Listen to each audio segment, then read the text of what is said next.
দেখেন মুরগির calcium mineral এবং ভিটামিনের ঘাটতি হলে মুরগির কী কন্ডিশন হয়। প্রচুর পরিমাণে ডিম ভাঙতেছে।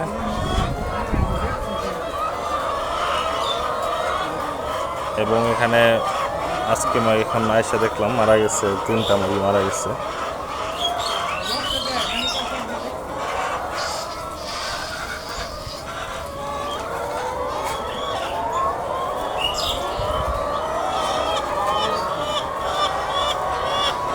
ফিডারের কন্ডিশন খুবই খারাপ, ঠিকমতো পরিষ্কার পরিচ্ছন্ন করে না, টক্সিনের একটা ইফেক্ট আছে।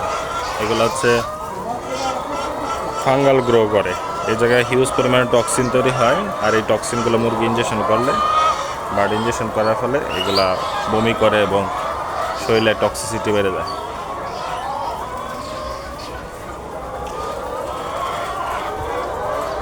দেখেন ডিমের সাইজ হচ্ছে এবড়ো থেবড়ো, ঠিক মতো ক্যালসিয়াম ডিপোজিশন হচ্ছে না।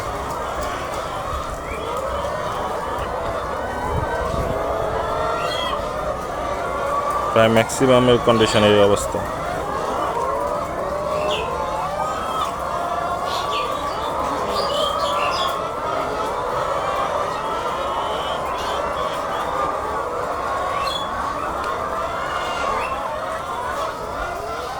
তাই আপনারা রেগুলারভাবে নিয়মিত ভিটামিন মিনারেলের ডোজ প্রতি মাসেই 5 দিন 7 দিন করাবেন। মুরগি থেকে বেস্ট আউটপুট পাইতে হলে এবং মুরগির লং টাইম সুস্থ রাখতে হলে আপনাকে এদের এই নীতিগুলো মানতে হবে।